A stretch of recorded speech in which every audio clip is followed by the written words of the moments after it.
The word equality is sometimes difficult to define. It means different things to different people. To some people, equality means everybody is treated the same. But to others, sometimes the word equality means that, well, they're treated better or they're treated special. Likely because of in the past, people other than them weren't treated as equals and so forth. Well, this is evident in numerous different ways. One way that where we see this, though, is in gender. Gender-wise, men and women are equal in many different areas. In spiritual matters, in the church and in the home, God has ordained a specific order. 1 Corinthians 11:3. Now I want you to realize the head of every man is Christ, and the head of the woman is man, and the head of Christ is God. This doesn't mean that men can treat women like dirt or second-class citizens or anything like that. What it means is that men have been given a very specific, very special leadership role in spiritual matters in the church and in the home. Now, if the man is unwilling or unable to fulfill those leadership obligations, well, then a woman can step in and take over. And such was the case during the period of the judges. In the Israelite nation, men had all the power. They had all the power. In fact, a woman who gave birth, I'm sure you're aware, was considered unclean for a set period of time. What you may not be aware of is that if she gave birth to a daughter, she was unclean for twice as long as she was if she had given birth to a son. Leviticus 12 verses 4 and 5 tell us that if you want to look that up. Likewise, if a man and a woman are married and they have all daughters, the man would very likely look to find a different wife so that he could have a son. Although now we know, science has shown us whose fault it was that they had all daughters. You know, the male determines the gender of the baby and everything. But anyhow,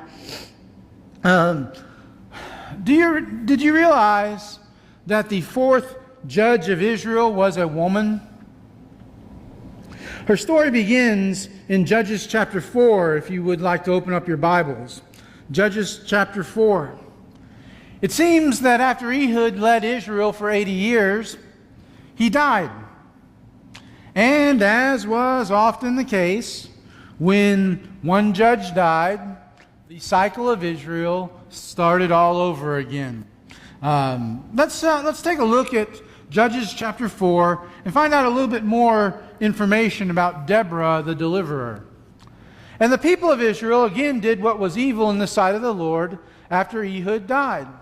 And the Lord sold them into the hand of Jabin, king of Canaan, who reigned in Hazor. The commander of his army was Sisera, who lived in Harosheth Haggim. Then the people of Israel cried out to the Lord for help, for he had 900 chariots of iron, and he oppressed the people of Israel cruelly for 20 years. Now Deborah, a prophetess, the wife of Lapodith, was judging Israel at the time. She used to sit under the palm of Deborah between Ramah and Bethel in the hill country of Ephraim, and the people of Israel came up to her for judgment. She sent and summoned Barak, the son of Ebonin, from Kadesh Naphtali, and said to him, "Has not the Lord, the God of Israel, commanded you, go gather your men at Mount Tabor, taking 10,000 from the people of Naphtali and the people of Zebulun, and I will draw out Sisera, the general of Jabin's army, to meet you by the river Kishon with his chariots and his troops, and I will give him into your hand." Barak said to her, "If you will go with me, I will go. But if you will not go with me, I will not go." And she said, "I will surely go with you. Nevertheless, the road on which you are going will not lead to your glory, for the Lord will sell Sisera into the hand of a woman." Then Deborah arose and went with Barak to Kadesh, and Barak called out Zebulun and Naphtali to Kadesh, and 10,000 men went up at his heels, and Deborah went up with him. Now Heber the Kenite had separated from the Kenites, the descendants of Hoab, the father-in-law of Moses, and had pitched his tent as far away as the oak in Zaninium, which is near Kedesh. When Sisera was told that Barak, the son of Abinoam, had gone up to Mount Tabor, Sisera called out his chariots, 900 chariots of iron, and all the men who were with him, from Harosheth Haggim to the river Kishon. And Deborah said to Barak, "Up, for this day is the day in which the Lord has given Sisera into your hand. Does not the Lord go out before you?" So Barak went down from Mount Tabor with 10,000 men who following him. And the Lord routed Sisera and all his chariots and all his army before Barak by the edge of the sword. And Sisera got down from his chariot and fled away on foot. And Barak pursued the chariots and the army to Harosheth Haggim, and all the army of Sisera fell by the edge of the sword. Not a man was left. But Sisera fled away on foot to the tent of Jael, the wife of Heber the Kenite. For there was peace between Jabin the king of Hazor and the house of Heber the Kenite. And Jael came out to meet Sisera and said to him, "Turn aside, my lord, turn aside to me. Don't be afraid." So he turned aside to her into the tent, and she covered him with a rug. And he said to her, "Please give me a little water to drink, for I am thirsty." So she opened a skin of milk and gave him a drink and covered him. And he said to her, "Stand at the opening of the tent, and if anyone comes and asks you, 'Is anyone here?' say no." But Jael, the wife of Heber, took a tent peg and took a hammer in her hand. She went softly to him and drove the peg into his temple until it went down into the ground while he was lying fast asleep from weariness. So he died. And behold, as Barak was pursuing Sisera, Jael went out to meet him and said to him, "Come, I will show you the man whom you are seeking." So he went into her tent, and there lay Sisera dead with the tent peg in his temple. So on that day God subdued Jabin the king of Canaan before the people of Israel. And the hand of the people of Israel pressed harder and harder against Jabin the king of Canaan until they destroyed Jabin king of Canaan. Let's begin by looking at her opposition, because her opposition really comes in three parts. The first part of her opposition was her own people, because Israel does evil again. The first three judges of Israel were in all likelihood just over one tribe. Othniel, Ehud, and Shamgar. They probably just were judging one tribe. I know it says about all of Israel and everything, but most scholars say it was one tribe that they were over. Deborah, on the other hand, is over at least three tribes. Ephraim, Naphtali, and Zebulun. But her opposition first was her own people. She apparently is judging during the time that leads up to the oppression that they face. But one other enemy or opposition was Jabin, king of Hazor, or king of Canaan, takes over. Joshua chapter 11, verses 10 and 11 says, "And Joshua turned back at that time and captured Hazor and struck its king with the sword. For Hazor formerly was the head of all those kingdoms. And they struck with the sword all who were in it, devoting them to destruction. There was none left that breathed, and he burned Hazor with fire." Well, apparently, the Canaanites had rebuilt the city of Hazor. And apparently, some of the king's family was not in Hazor at the time that Joshua attacked and destroyed Hazor.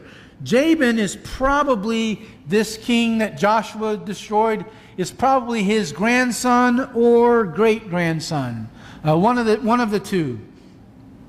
The third bit of opposition that Deborah faced was a man named General Sisera. He was from Harosheth Haggim, located on the plain of Sharon along the Mediterranean coast. He had a well-trained army and a well-equipped army who had 900 iron chariots.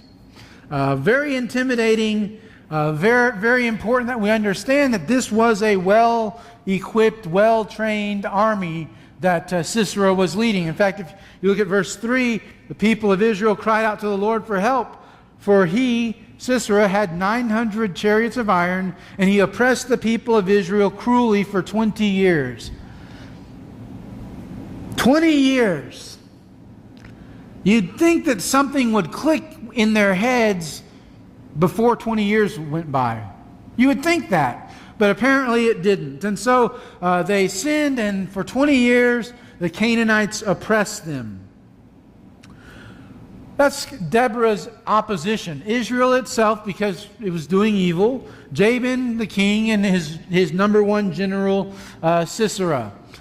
What were her qualifications, though, to be a judge? Well, one is that she is called a prophetess.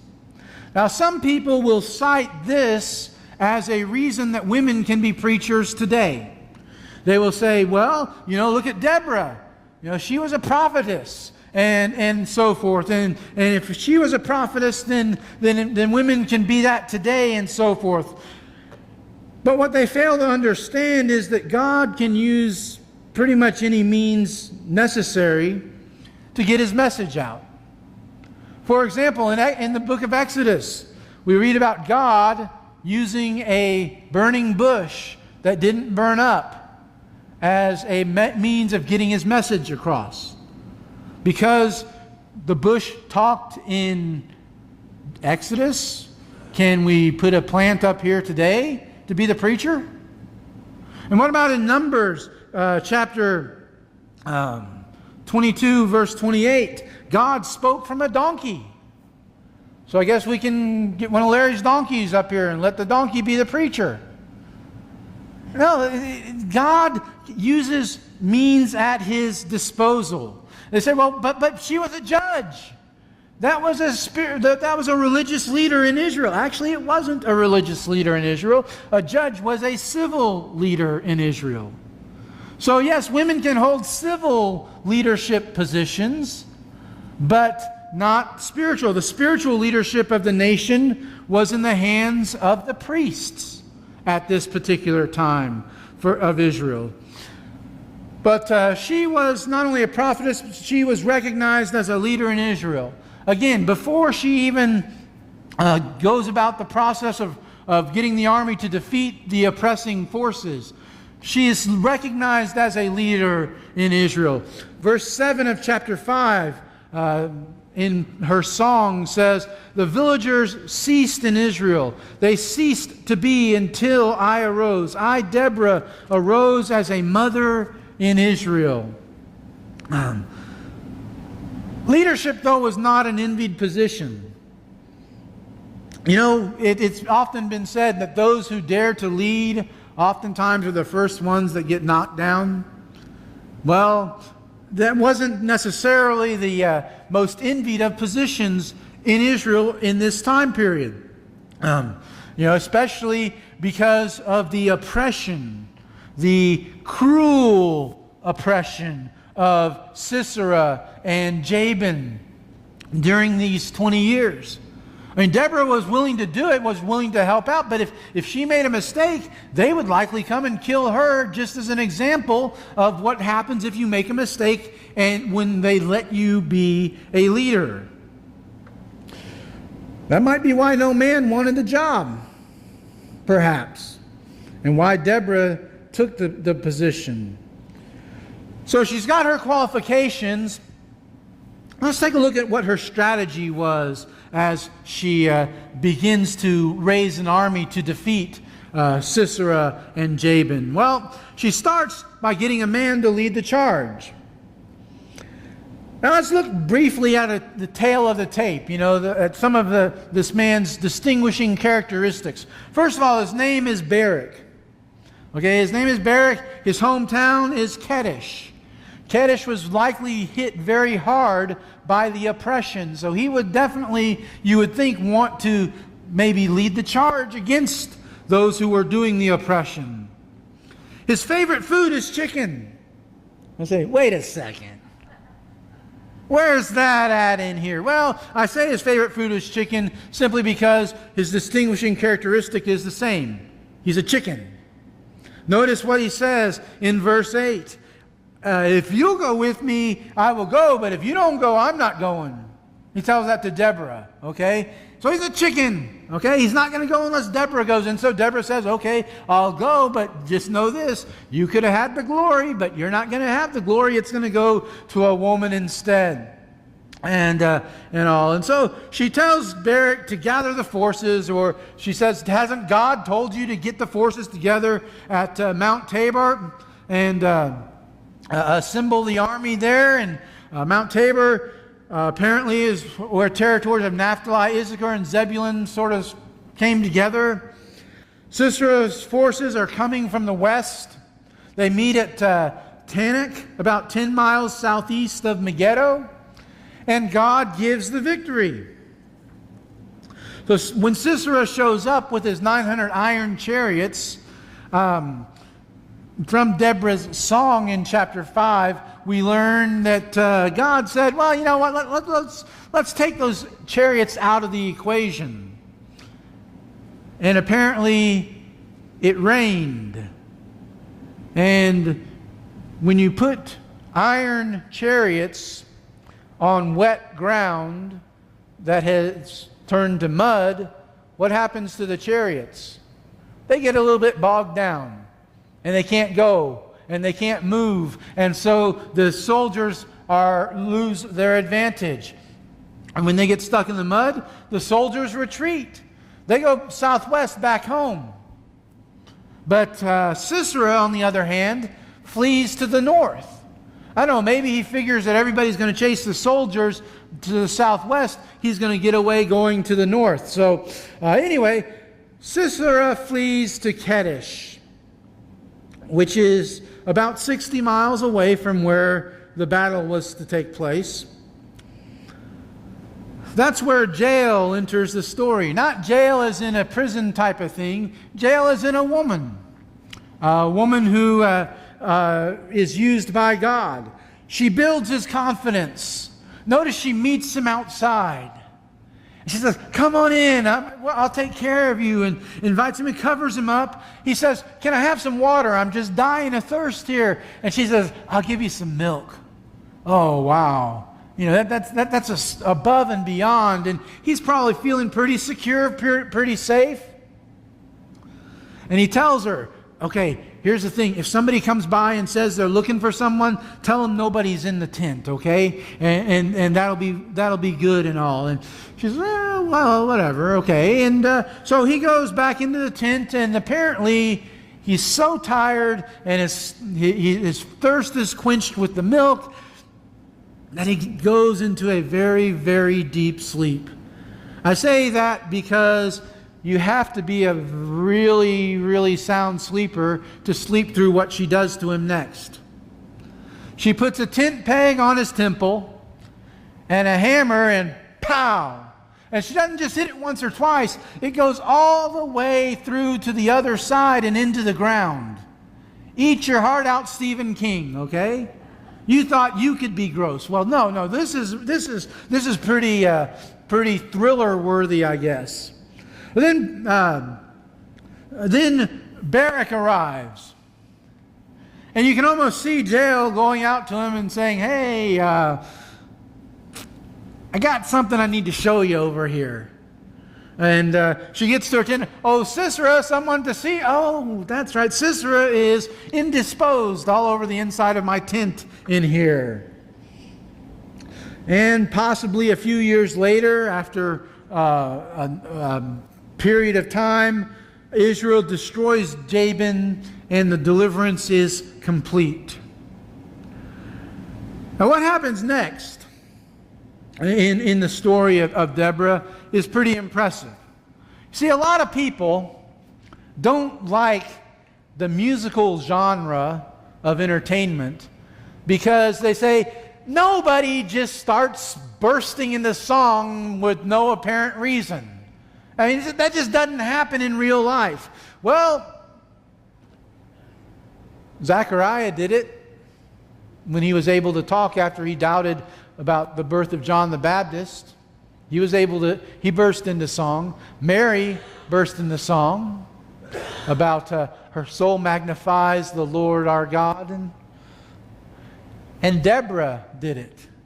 So, you know what? If you're going through your day and you feel like bursting into song, burst into song. It's biblical, okay? You can do that. Anyway, so let's look for a moment at her song. There are 3 sections to her song, and they're not all together. Okay, so we're going to look at chapter 5, but we're going to kind of look at different verses at different times. The first section deals with commendation to God for intervening on behalf of His people. She praises God for His actions. In Judges chapter 5, verses 2 through 5, she says that the leaders took the lead in Israel, that the people offered themselves willingly. Bless the Lord. Hear, O kings, give ear, O princes. To the Lord I will sing, I will make melody to the Lord, the God of Israel. Lord, when you went out from Seir, when you marched from the region of Edom, the earth trembled and the heavens dropped. Yes, the clouds dropped water. That's where the rain comes in that we talked about. The mountains quaked before the Lord, even Sinai before the Lord, the God of Israel. Some versions have when the princes in Israel take the lead. When men lead the way that God calls them to, then good things are going to happen. And in Israel, when they were doing things that God wanted them to do and doing things the way God wanted them to, everything was fine. It's when they started doing things their own way, when they started doing what the inhabitants of the land wanted them to do, that's when they got into trouble.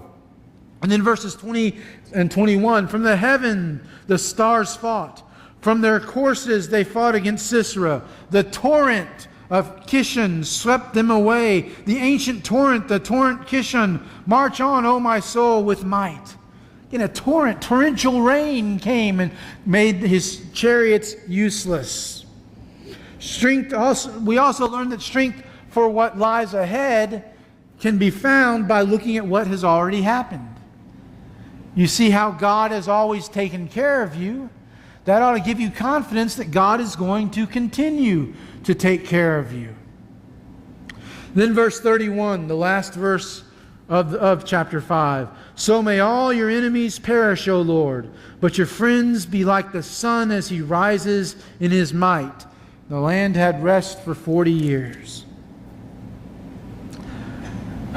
Victory is found only in the Lord. So she begins her song, or part of her song is commendation to God for intervening on behalf of His people. Another part of her song is compliments for the tribes and others who joined the battle. Passages like Judges 5, verses 14 and 15. The first part of verse 15 anyway. From Ephraim, their route, they marched down into the valley. Following you, Benjamin, with your kinsmen. From Machir marched down the commanders. And from Zebulun, those who bear the lieutenant's staff. The princes of Issachar came with Deborah. And Issachar, faithful to Barak, into the valley they rushed at his heels. There are several tribes mentioned here. The tribes of Ephraim, Benjamin, Machir, which is probably part of Manasseh, based on Numbers 27, verse 1. Zebulun, Issachar, all joined in the battle. All were willing to go to war to help out in freeing those that were oppressed. Look over to verse 18.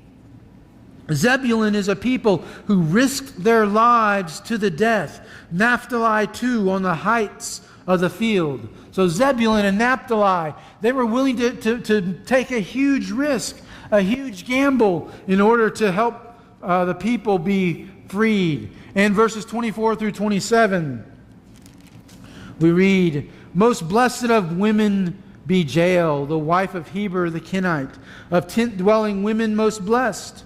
He asked for water, and she gave him milk.